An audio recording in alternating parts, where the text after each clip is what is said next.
terkait rencana perpanjangan izin Freeport hingga 2061 ini tidak pernah diajak bicara? Tidak, kami hanya kaget kalau sudah ada perjanjian yang ditandatangani. Sama sekali tidak tahu? Tidak tahu. Intan Jaya, waktu kita Blok Wabu ya, ketika kita bertemu Pak Menteri Energi dan Sumber Daya Mineral, beliau sampaikan tidak ada kaitan antara rencana Blok Wabu dengan adanya pergeseran pasukan banyak ke Intan Jaya. Tetapi masyarakat awam di sana melihat bahwa ini dalam rangka pengamanan Blok Wabu.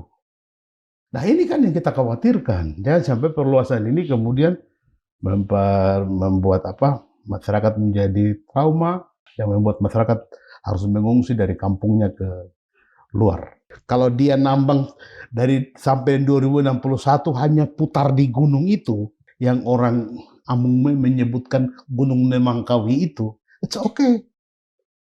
Atur saja dengan saudara-saudara kami yang ada di sekitar itu. Tapi kalau dia nambang ke arah Intan Jaya, wah ini berarti kaitannya sama Blok Wabu nih. Soal tailing dulu saya cukup vokal dengan Freeport.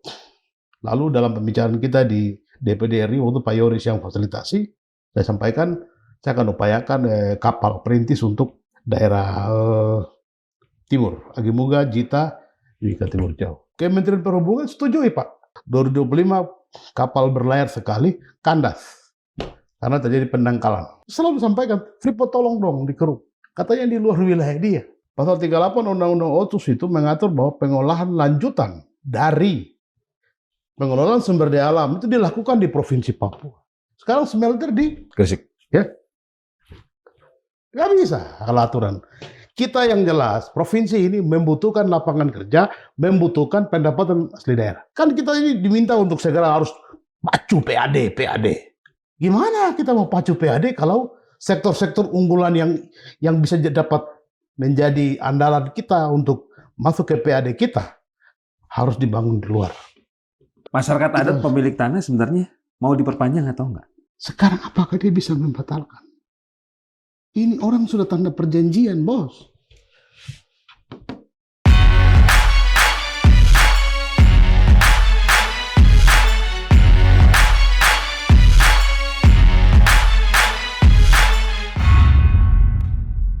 Assalamualaikum warahmatullahi wabarakatuh. Sobat Madilog, alhamdulillah Marki Syarif hadir kembali menemani Anda, dan di episode kali ini saya akan berbincang terkait perpanjangan izin usaha pertambangan khusus PT Freeport Indonesia yang sudah diperpanjang dari jadwal sebelumnya 2041 diperpanjang hingga tahun 2061. Perpanjangan izin PT Freeport ini ternyata menjadi pertanyaan besar karena tidak melibatkan pemerintah daerah dan masyarakat di Provinsi Papua. Dan untuk berbincang mengenai hal tersebut, alhamdulillah saya sudah bersama dengan putra asli Papua, orang asli Papua yang juga anggota DPRD dari Provinsi Papua Tengah. Langsung saja saya sapa John Gobay. Pak John, terima kasih sudah hadir. Ya. Apa yang menjadi kegelisahan masyarakat Papua terkait perpanjangan IUP khusus dari PT Freeport ini? Saya bacakan aja ya, bunyi Undang-Undang Otsus ya. Ya kita berangkat dari regulasi aja. Oke. Pasal 4 ayat 4 Undang-Undang Nomor 21 Tahun 2001, Junto Undang-Undang Nomor 2 Tahun 2021 tentang perubahan Undang-Undang Republik Indonesia Nomor 21 Tahun 2001. Pasal 4 ayat 4 berbunyi, perjanjian internasional yang dibuat oleh pemerintah yang hanya terkait dengan kepentingan Provinsi Papua dilaksanakan setelah mendapat pertimbangan gubernur dan sesuai dengan ketentuan peraturan perundang-undangan. Jadi Bapak Presiden yang kami hormati, yang kami ketahui negara Republik Indonesia adalah negara hukum yang tentunya menjadi kewajiban dari kita semua termasuk pemerintah pusat, pemerintah provinsi untuk taat dan tunduk dan taat kepada ketentuan peraturan perundang-undangan. Papua itu provinsi yang berstatus khusus. Sesuai dengan Undang-Undang Dasar 45 pasal 18B ayat 1. Itu negara mengakui dan menghormati kesatuan-kesatuan pemerintahan yang berstatus khusus dan istimewa yang diatur oleh ketentuan peraturan perundang-undangan. ketentuan peraturan perundang-undangan itu yang tadi Undang-Undang Otsus itu, yang mengatur pemerintahan di sana. Itu dilanggar. Nah, itu, dan yang kedua adalah Undang-Undang Dasar 45 pasal 18B ayat 2. Negara mengakui dan menghormati kesatuan-kesatuan masyarakat hukum adat dan hak-hak tradisionalnya sepanjang kenyataannya masih ada. Kami di sana masih ada, Pak. Nah, ini yang dalam konteks tadi, kalau kita lihat di pasal 4 ayat 4 Undang-Undang Otsus tadi, maka pertimbangan terhadap perjanjian internasional itu perlu mendapatkan pertimbangan gubernur. Tentu gubernur juga pasti akan menyerap aspirasi dari masyarakat pemilik tanah yang ada di sana. Nah, ini kan yang belum terjadi dalam perjanjian ini. Itu tidak dilakukan. Tidak dilakukan. Artinya dilanggar. Ya, Undang-Undang Otsus ini pasal 4. pasal 4 tidak dilaksanakan kan? Tidak dilaksanakan sesuai dengan yang disebutkan di dalam undang-undang ini. Berarti perjanjian tersebut tidak menghormati masyarakat Papua. Ya, ada proses yang terlewatkan. Mungkin tepatnya demikian. Karena Pak, yang saya pahami, sebuah perjanjian itu menjadi undang-undang bagi kedua belah pihak. Artinya, perjanjian ini setara undang-undang. Dan ini kan yang terjadi dalam kasus Freeport itu kan, sebelum tahun 2017, kita kalau di kontrak karya yang pertama dan kedua, dia kan setara undang-undang. Jadi memang tidak pernah, jadi kita terikat. Jadi seperti yang disampaikan oleh Prof. Mahfud, kan kita tersandra oleh sebuah perjanjian. Nah sekarang sudah terjadi lagi. Ya kan, sebuah perjanjian. Jadi saya ingin menyampaikan kepada Bapak Presiden, kita memahami bahwa ini negara kesatuan. Sebagai anggota DPD Papua Tengah, Pak John Gobe juga tidak pernah diajak bicara atau mungkin di kalangan pemerintah daerah ada semacam komunikasi terkait rencana perpanjangan izin Freeport hingga 2061 ini? Tidak, kami hanya kaget kalau sudah ada perjanjian yang ditandatangani. Sama sekali tidak tahu? Tidak tahu. Sama sekali tidak diajak bicara? Tidak.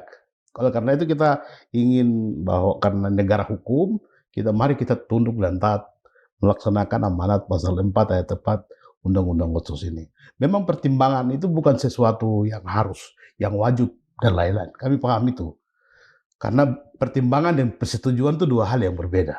Ya. Tetapi sebagai sebuah negara kesatuan, marilah kita tunduk dan taat melaksanakan ini kan. Tapi paling tidak diajak bicara kan? Diajak bicara untuk mendengarkan pertimbangan-pertimbangan. Sekali lagi saya bilang memang bahwa persetujuan dan pertimbangan itu dua hal yang berbeda. Ini pertimbangan, tetapi sebagai sebuah negara kesatuan yang terdiri dari berbagai pulau dan isinya ada banyak masyarakat adat di sini, mestinya pemerintah daerah yang berstatus, sebenarnya tidak hanya berstatus khusus dan istimewa, tetapi termasuk yang lain, tetapi karena Papua ini berstatus khusus dengan undang-undangnya, dan juga masyarakat adatnya yang memiliki hak masyarakat adat yang masih ada, mestinya diajak bicara. Oke, menurut Pak John, mengapa pemerintah tidak melibatkan pemerintah daerah dan masyarakat Papua dalam perpanjangan izin Freeport kali ini? Mungkin pemerintah pusat merasa bahwa IUPK itu menjadi kewenangannya pemerintah pusat, sehingga mereka tidak melibatkan ya. Tapi oke, bro, saya gini aja, saya ingin realistis saja. Ini sudah terjadi nih, iya kan? Pertimbangan tidak kami dapat.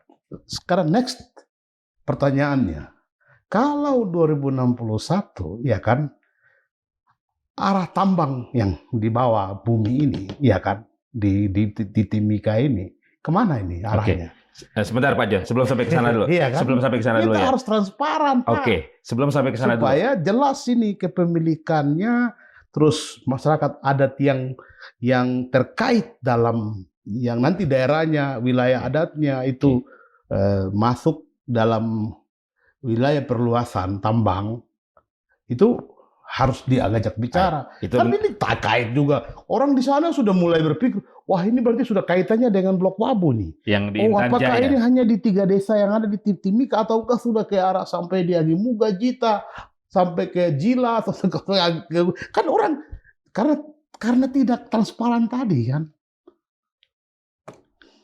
Masyarakat Papua kecewa karena Kecewa, Bos. tidak diajak bicara dan mereka tidak transparan. Baca di media-media yang ada, bisa di searching di media Jubi atau media apa saja, kita masuk di Google nanti bisa dibaca bahwa mereka kecewa. Apakah menurut Pak John ada hal-hal yang ingin ditutupi sehingga masyarakat Papua tidak dilibatkan atau Saya nggak diajak tahu. bicara? Aku nggak tahu lah. Yang jelas kita ingin ini transparan, kita bicarakan hak masyarakat secara tuntas dan baik, hak pemerintah daerah, dan segala-galanya harus clear. Ini perjanjian sudah terjadi, Pak Bos. Kita sudah tidak bisa lagi mengulang sesuatu. Karena ingat, saya paham bahwa perjanjian adalah dia menjadi semacam undang-undang bagi kedua belah pihak yang telah terikat dalam sebuah perjanjian. Sekarang kita masyarakat Papua dan masyarakat Papua Tengah ingin, lalu kita di mana gitu kan? Tapi kan penghormatan terhadap pemilik tanah itu sangat penting kan? Ya, saya paham itu. Tapi perjanjian sudah terjadi. Terus kita di mana? Ya sekarang kedua bapak yang sudah berjanji ini ya kan, terikat sebuah perjanjian, harus ada niat untuk duduk bersama dengan masyarakat adat pemilik tanah dan juga pemerintah Provinsi Papua Tengah. Kita juga butuh dana, Bos, untuk bangun daerah. Pak John, apa yang paling dikhawatirkan oleh masyarakat Papua dengan perpanjangan IUP khusus PT Freeport hingga 2061? Apa yang dikhawatirkan? Pertama itu perluasan lahan. Yang kedua tentu soal lingkungan. Yang ketiga itu juga terkait dengan kekerasan yang terjadi.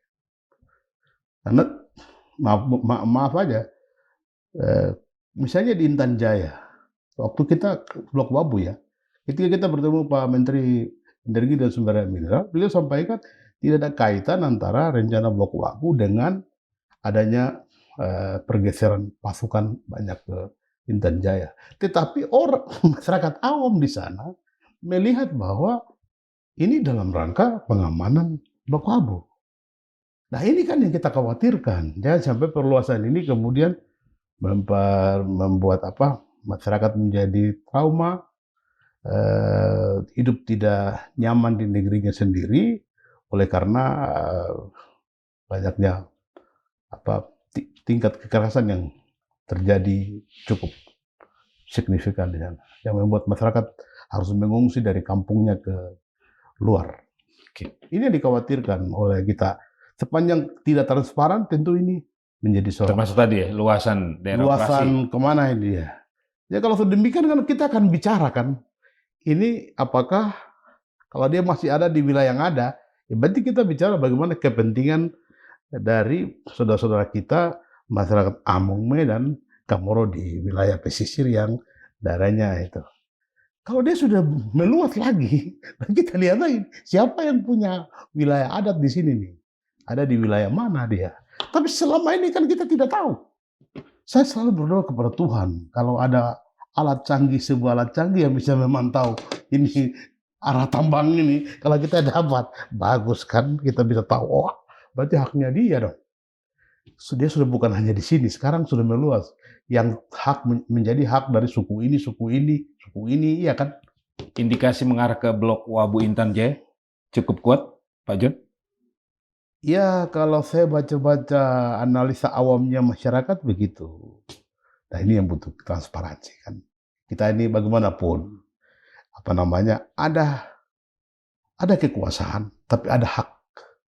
Ada kekuasaan negara, tetapi ada hak dari masyarakat adat yang ada di sana. Apalagi pasal 18B ayat 2 Undang-Undang Dasar 45 telah memberikan dasar bagi hak dan kesatuan hak masyarakat adat dan kesatuan masyarakat adat. Sepanjang masih ada. Kalau frasanya demikian, saya bisa jawab masih ada, Pak. Pemimpin adatnya masih ada, praktek adatnya masih berlangsung, Jadi dari sisi syarat formal sebuah penetapan sebuah kesatuan masyarakat adat yang disyaratkan undang-undang kita sudah terpenuhi. Walaupun proses seperti yang diharapkan oleh Permendagri 52 2014 itu belum kita lakukan, tetapi faktanya ada. Pak John, kemarin saya baca perpanjangan IUP khusus PT Freeport ini juga berdasarkan umur tambang. Ini hal baru juga ya. Bagaimana menurut Pak John? Waduh. Nanti kalau digaruk terus sampai habis, terus kita cari emasnya di mana lagi? Nah ini yang harusnya kita bicarakan baik-baik. Kita memerlukan investasi. Kita juga tidak terlalu kampungan amat, bos. Dan tidak terlalu anti kepada sebuah investasi juga tidak. Tapi yang paling penting itu penghargaan kepada pemilik tanah. Kepada kita di Papua. Bahwa kita provinsi baru, Pak. Kita berada di provinsi Papua yang sudah dibangun semuanya. Kantornya ada, sistem pemerintahan, perda, dan lain semua lengkap. Kantor apa semua ada. Provinsi Papua itu. Sekian tahun, sekian puluh tahun dibiayai dengan dana-dana dari Freeport masukkan. Sekarang kita provinsi Papua Tengah, di mana ada Freeportnya, apa bedanya anjlok, bos? Kita butuh pembangunan, Pak. Karena itu memang pertimbangan gubernur harus menjadi sebuah tahapan yang harusnya dilakukan. Tetapi perjanjian sudah ditandatangani, sudah menjadi undang-undang bagi kedua belah pihak. Pertanyaan saya, terus kami di mana? Kami dapat apa? Rakyat kami dan kami pemerintah Provinsi Papua Tengah dapat apa? Kita butuh pembangunan. Kita juga butuh lapangan kerja bagi masyarakat kami. Selama ini dapat apa? Ya, sama kan dengan yang lain, sama dengan Provinsi Papua yang lama kan. Investasi, apakah sudah berduit atau enggak itu? Dividen-nya di mana? Karena saya belum lihat itu muncul di APBD kita. Itu kan hak kita. Komposisi 51% belum berdampak langsung terhadap masyarakat Papua? Itulah jadi pertanyaan dari masyarakat kami di sana. Kita dapat 10%, katanya Mimika 7%, provinsi 3%, ya kan? Provinsi ini dulu kan itu 2018 ceritanya Provinsi Papua, ya kan? 2022 sudah ada provinsi yang namanya Provinsi Papua Tengah. Iya kan? Ya harusnya yang ini bergeser ke sini kan. Yang hari ini kan ceritanya masih ada di sana. Ya, legowo dong dikasih ke sini. Setelah itu baru kita tanya, ini 3% ini uangnya mana? Sudah beruang atau enggak ini? 7%-nya Mimik itu sudah beruang enggak? Kalau dia sudah jadi dividen, mana duit? Supaya rakyat ini menikmati pembangunan kita bisa laksanakan. Iya kan? Karena membuat sebuah provinsi baru itu sejatinya untuk melakukan percepatan pembangunan, pemberdayaan masyarakat, bukan konflik yang banyak-banyak. Ya, oleh karena itu kita butuh. Pak John. Jadi ya begini, bos. Kita ada perjanjian dulu. Apakah ini pembaruan atas perjanjian yang dulu ataukah beda lagi? Ya kan? Ini kan jadi pertanyaan juga. Perjanjian yang 2018 itu turunannya kan dapat 10% ini. 10% dikelola oleh BUMD. Agar ada BUMD maka dibuatlah peraturan daerah. Saya waktu itu anggota DPR di Papua. Ya kan? Kalau kita harus beli saham itu, kan harus ada penyertaan modal kan? Masuk di APBD, iya kan? Penyertaan modal sekian miliar. Rasanya nggak ada tuh. Nah, masuk. Yang dulu kita anggarkan. Siapa yang tolong beli? Itu investasi itu kan jual beli tuh. Seperti di pasar ada jual sayur, saya mau beli. Freeport jual sahamnya, kita beli. Kalau dia jual 10%, berapa triliun? 60 ke 100 triliun. Kalau 100 triliun misalnya, nggak cukup kita APBD. Kita kumpul juga mungkin 10 tahun punya APBD kita tidak bisa mungkin bayar.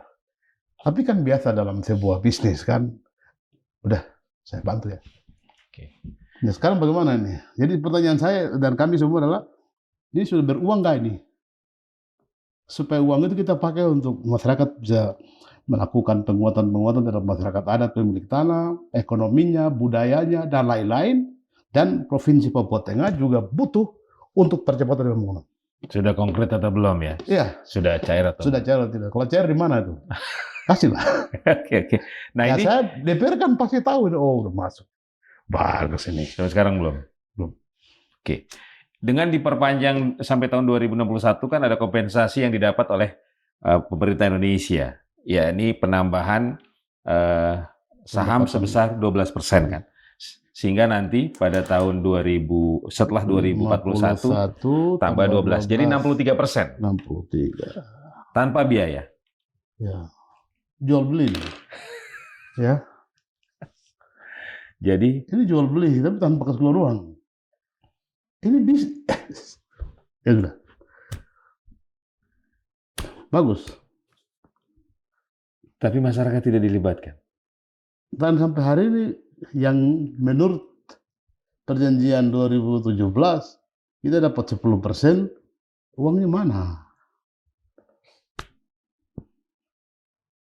Ini masyarakat awam berpikir, oh saham berarti duit, iya toh? Duit berarti kapan kita terima duit? Itu barang mau dibuat jadi BLT atau keturun melalui program masuk di APBD terus dibuat program oleh pemerintah ke daerah-daerah di masyarakat ataukah seperti apa? Itu kan juga tidak yang belum jelas kan. Kalau dia jadi BLT, jadi ya dana abadi atau dari BLT dan mereka dapat terus, ataukah bagaimana bentuknya?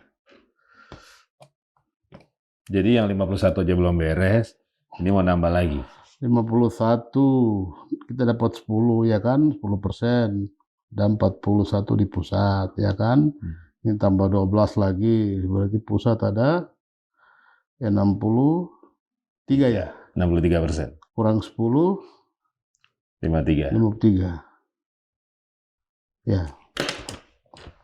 Ada duit di mana duitnya? Kalau ada ya kasih. Kita bangun daerah. Apa yang Pak John inginkan dari pemerintah pusat ini? Terkait kesepakatan yang sudah diambil tanpa melibatkan pemilik tanah. Saya yang jelas begini, saya ingin realistis saja. Perjanjian sudah terjadi, ya kan? Dan bagi saya yang saya pahami perjanjian adalah sebuah undang-undang bagi kedua belah pihak yang telah menandatanganinya. Oleh karena itu, ya negara hukum saat ini kita Bapak Presiden untuk dapat mengundang masyarakat pemilik tanah dan Gubernur Provinsi Papua Tengah dan juga kami DPR untuk kita bicarakan kepentingan-kepentingan daerah Provinsi Papua Tengah dan juga kepentingan-kepentingan dari masyarakat yang ada di sekitar, termasuk kita ingin tahu nilai rupiah dari itu berapa. Terus nanti bentuknya seperti apa. Dia lewat pemerintah daerah ataukah masyarakat itu dibangunkan sebuah lembaga kayak badan perbankan atau apa yang kemudian dia dapat mengakses dana tersebut. Biar jelas, supaya di kemudian hari jangan terjadi kesalahpahaman antara pemerintah daerah dan masyarakat. Kalau itu memang hak milik mereka, kita kasih saja. Iya kan? Jadi mana yang menjadi hak pemerintah daerah, mana yang menjadi hak masyarakat adat.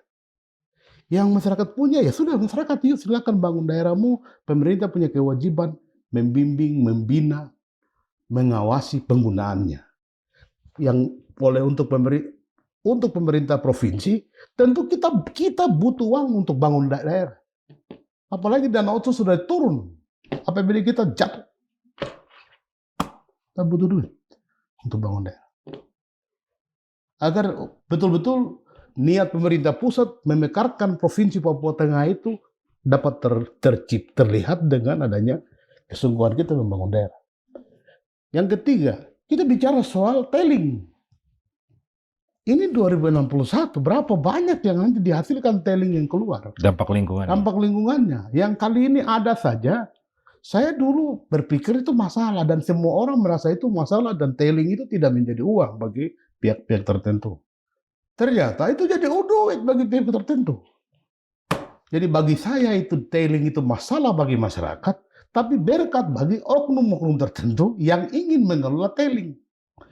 Kita telah membuat RT RW kita dan di Nabire dan Mimika itu telah direncanakan untuk menjadi daerah kawasan industri.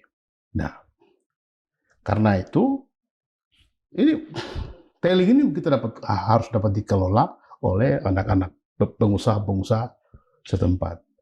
Yang kedua, Pasal 38 Undang-Undang Otsus itu mengatur bahwa pengolahan lanjutan dari pengelolaan sumber daya alam itu dilakukan di Provinsi Papua. Sekarang smelter di mana, Mas? Jawa. Jawa mana? Gresik. Ya, nggak bisa kalau aturan. Kita yang jelas, provinsi ini membutuhkan lapangan kerja, membutuhkan pendapatan asli daerah. Kalau itu ada di Papua Tengah, misalnya di Mimika, maka banyak masyarakat ini dapat terserap lapangan kerja di sana. Daerah juga mendapatkan manfaat dari pengelolaan tersebut untuk pendapatan asli daerah. Kan kita ini diminta untuk segera harus pacu PAD.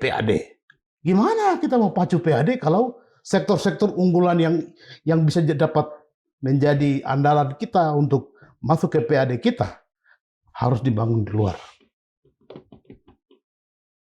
Jadi tailing itu misalnya, ya kan? Saya dulu masukkan kapal, Pak, di daerah areal yang dulu soal tailing dulu saya cukup vokal dengan Freeport. Lalu dalam pembicaraan kita di DPD RI waktu Pak Yoris yang fasilitasi, saya sampaikan saya akan upayakan kapal perintis untuk daerah timur, Agimuga, Jita, Mimika Timur Jauh. Kementerian Perhubungan setujui, Pak. Tahun 2024, 2025 kapal berlayar sekali kandas karena terjadi pendangkalan Di alur sungainya. di Pulau Tiga. Sampai hari ini belum dikeruk-keruk. Selalu sampaikan, Freeport tolong dong dikeruk. Katanya di luar wilayah dia. Di Mimika tuh nggak ada perusahaan sebesar dia yang berdampak kepada lingkungan. Mau menyangkal apa? Jadi dari satu sisi kita juga mengapresiasi ya program-program CSR-nya dia. Itu harus kita apresiasi. Bahwa ada banyak beasiswa yang dia dari CSR-nya, dari dana ya dulu 96 namanya dana 1%. Kemudian menjadi dana FFIGD, sekarang disalurkan melalui LPMAK, sekarang namanya PPMAK. Banyak kegiatan perekonomian, kesehatan, mereka bangun rumah sakit, ada beasiswa. Kita harus apresiasi.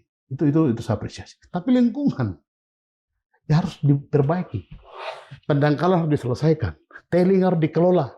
Yang menjadi berkat itu bagi orang-orang tertentu harus dia menjadi berkat bagi anak-anak yang daerahnya itu terkena dampak. Karena kalau mereka yang mengelola, duit pasti akan kembali ke kampungnya. Kalau orang dari luar, dia bawa pulang ke kampungnya. Terus kita dapat apa? Kalau pintu komunikasi tidak dibuka oleh pemerintah pusat, apa yang akan dilakukan oleh? Saya selalu percaya ada orang Samaria yang baik hati. Ya, saya orang Kristen, dalam firman itu ada perumpamaan tentang itu. Jadi pasti nanti ada orang baik yang pasti akan membuka hati Bapak Presiden untuk kita melanjutkan perjanjian yang telah dibuat di Washington. Ada perjanjian yang dibuat pemerintah pusat, Freeport dengan masyarakat dan pemerintah Provinsi Papua Tengah. Tapi harus cepat komunikasi. Harus cepat. Ini Madilog ini sudah membantu menyalurkan. Gitu. Jadi di masyarakat sudah sangat terasa kekecewaan itu. Ya, saya baca setelah saya kan tahu perjanjian itu di media juga. Kaget juga saya. Lalu mulai buka itu undang-undang, kok bisa? Pasal 4 ayat 4 kan bunyi kayak gini, kenapa tidak melalui pertimbangan gubernur? Nah, terus sudah banyak juga walhi misalnya yang oleh Papua mengkomplain, Lemasa di Timika juga mengkomplain, pemilik tanah, lembaga pemilik tanah mengkomplain, bos. Ini dia itu yang terjadi. Belum lagi misalnya kalau kita bicara tadi luasan daerah operasi ya. Ya, kita tidak tahu kemana. Nah, itu harus transparan supaya tidak terjadi spekulasi bebas oleh masyarakat. Kalau dia nambang sampai 2061 hanya putar di gunung itu, ya kan, yang orang Amungme menyebutkan Gunung Nemangkawi itu, it's okay. Atur saja dengan saudara-saudara kami yang ada di sekitar itu.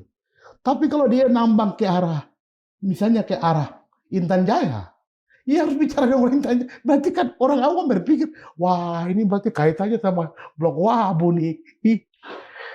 Kalau dia ke arah timur lagi, misalnya ke arah Jila, ke arah Ilaga, atau dia ke arah barat lagi, ke arah Duma, dan lain-lain. Ini kan kita tidak tahu ini. Makanya saya selalu berdoa sama Tuhan, ada alat kan, saya bisa tahu nih, oh ini kesini, kalau jalan raya kan, oh jalannya ini ya, oh udah di sini nih, oh kesini, oh udah di sini nih. Saya dulu ngurus tambang rakyat, saya tahu arah tambang, kadang-kadang dia bikin, istilahnya pantauan kan, turun, tak, setelah 20 meter kan, maju nih. Nah itu tambang rakyat. Kalau yang ini saya nggak tahu. Karena itu butuh transparansi supaya kita bisa memetakan ini kalau sudah sampai di sini, berarti yang harus terlibat adalah masyarakat adat dari sini, dari sini, dari sini, ya kan. Supaya kita bisa mendapatkan sebuah konsensus bersama. Apakah ada cadangan emas baru yang sedang Digaruk, mau digaruk. Ya nanti kalau transparansi itu, kalau dia buka ini, oh di sini, ya kan, oh akhirnya kan spekulasi awamnya masyarakat yang tadi saya sampaikan. Misalnya masyarakat Intan Jaya, ada sejumlah orang yang chat kepada saya, dia mengaitkan antara perpanjangan ini dengan yang Blok Wabu. Itu kan cadangan baru. Nah ini kalau bisa terbuka akan terpecahkan bahwa tidak ada kaitan untuk sana.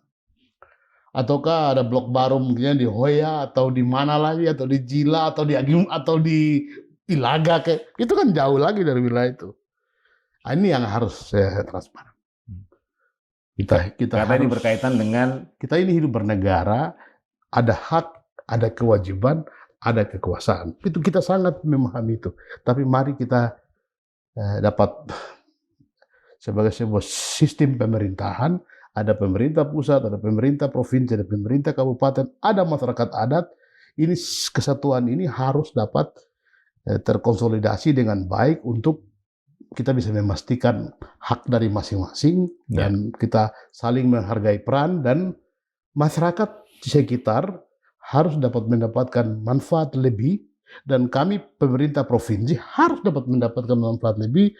Kemudian pemerintah kabupaten bisa bermanfaat kita di sana. Apakah ini bagian dari bargain perjanjian dagang Indonesia Amerika Serikat terkait dengan ya tarif? Kalau baca-baca di banyak yang sentil-sentil ya seperti itu ya. Tapi aku nggak tahu lah bos. Saya tinggal kami di Papua Tengah hanya berpikir bagaimana agar perjanjian itu yang telah disepakati oleh pemerintah pusat dan dengan Freeport, next-nya dengan kita apa? Harus kita bicarakan. Tapi Pak John sebagai anggota DPRD Papua Tengah aja tahu ada perpanjangan kontrak Freeport hingga 2061 yang ditandatangani di Washington DC.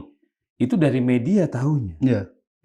Bagaimana dengan masyarakat adat? Nah itu dia. Ya sudah, makanya saya tadi sampaikan kan, perjanjian saya relasi saja. Perjanjian telah ditandatangani oleh Freeport dan pemerintah. Ya, pertanyaan kami adalah next dengan kami pemerintah daerah dan masyarakat, pemerintah daerah, provinsi dan kabupaten dengan masyarakat, kapan kita bisa duduk sama-sama untuk menindaklanjuti itu. Agar semua itu semua hal yang tadi kita sampaikan, asumsi-asumsi masyarakat itu, dan juga tindak lanjut dari divestasi yang sebelumnya, lalu apa dia punya dividennya, kemudian tailingnya, dan lain-lain, ini supaya kita atur dia semakin jelas. Harus ada, menurut saya begini, harus ada perjanjian baru yang dibuat Bupati Mimika, masyarakat adat, provinsi, gubernur provinsi Papua dan pemerintah pusat terkait dengan pengelolaan ini. Sebagai tindak lanjut. Harus ada perjanjian baru. Harus ada perjanjian baru. Ya. Ya, melanjutkan dari yang di sana. Supaya posisi masyarakat adat dan pemerintah provinsi itu menjadi jelas. Termasuk transparansi tadi itu. Makanya tadi saya kan bilang, perjanjian ini apakah melanjutkan dari yang 2017 ataukah ini baru? Kalau ini melanjutkan, maka yang harus next-nya, ya kan, ini sudah terjadi nih. Next-nya dengan pemerintah Provinsi Papua Tengah, pemerintah Kabupaten Mimika, dan masyarakat adat harus ada kewajiban-kewajibannya. Iya, harus diatur dalam sebuah kesepakatan baru, perjanjian yang baru dengan masyarakat. Melanjutkan dari dia menjadi bagian yang tidak terpisahkan, ya kan? Kita kalau bikin sebuah peraturan itu kan ada klausul yang menyebutkan akan dilanjutkan, akan diatur dalam bagian tersendiri yang merupakan bagian yang tidak terpisahkan. Jadi harus ada sebuah perjanjian yang dengan masyarakat, pemerintah kabupaten, provinsi, dengan pemerintah pusat yang menjadi bagian yang tidak terpisahkan dengan perjanjian yang telah dibuat di Washington. Pak John, karena kita, bagi saya itu begini, ini sudah terjadi, kita harus ambil jalan tengahnya, gitu. Karena kami pemerintah daerah kan, itu tidak mungkin melawan pemerintah pusat. Ini sistem, bos. Saya aktivis dulu, tapi saya sekarang legislatif. Jadi yang sistem ini saya cukup memahami baik, sehingga tadi saya katakan harus ada perjanjian yang menindaklanjuti perjanjian di Washington dengan yang menjadi bagian yang tidak terpisahkan, tapi kemudian yang disepakati antara pemerintah dan masyarakat dengan pemerintah pusat. Dan itu harus segera. Harus dilakukan. Harus segera. Ya. Bro, kita nggak mungkin batalkan perjanjian yang sudah terjadi. Itu sudah terjadi tuh. Saya nggak mungkin membatalkan itu. Nggak ada. Saya, siapa John Gobay? Tapi gini, siapa? Tapi Pak John, jadi masyarakat adat pemilik tanah sebenarnya mau diperpanjang atau enggak? Nah itu yang harus kita bicarakan. Sekarang apakah dia bisa membatalkan? Ini orang sudah tanda perjanjian, bos. Saya realistis saja. Tapi tidak dilibatkan pemilik tanah. Harus dilibatkan. Jadi harus ada perjanjian yang merupakan bagian yang tidak terpisahkan dari perjanjian di Washington.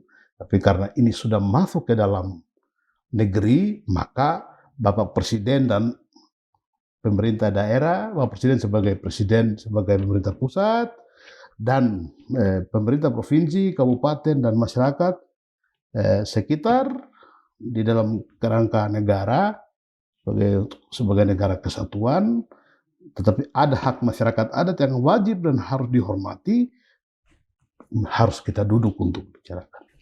Yang lain-lain tak penting terlibat. Papua Tengah, Mimika, masyarakat adat, dan presiden. Oke. Apa yang ingin Pak John sampaikan kepada Presiden Prabowo?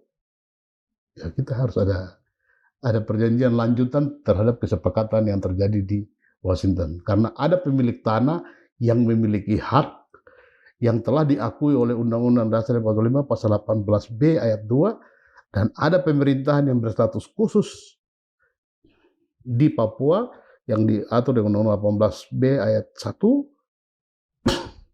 Tetapi kami juga oleh karena itu harus ada kesepakatan kita tanda tangan. Kalau tidak tercapai kesepakatan? Saya selalu percaya bahwa ada orang Samaria yang baik hati. Dan karena itu saya ingin Pak Presiden untuk bisa mengundang kami di Papua Tengah. Sebesar apa harapan masyarakat Papua terhadap Presiden Prabowo dalam konteks Freeport ini? Saya optimis saja. Yakin bisa. Kita kasih dia suara kemarin untuk jadi presiden, kan? Jadi Pak John dan masyarakat Papua yakin bahwa Pak Prabowo selaku presiden akan selalu bersama masyarakat Papua. Saya yakin beliau akan ada orang Samaria yang baik hati akan pergi menyampaikan kepada beliau dan beliau akan buka pintu untuk kita duduk satu meja sama-sama antara presiden dan rakyatnya dan pemerintah di bawahnya, yaitu di Papua Tengah dan Mimika, untuk kita duduk bicara. Kalau baik hati harusnya sebelum perjanjian diajak bicara dong, dilibatkan dong. Ya, itu berarti ada orang yang kurang bagus yang membisikkan yang jelek. Tapi sudahlah, saya ingin pasti ada orang Samaria baik hati. Oke. Pak John, terima kasih sudah bersama Madilo.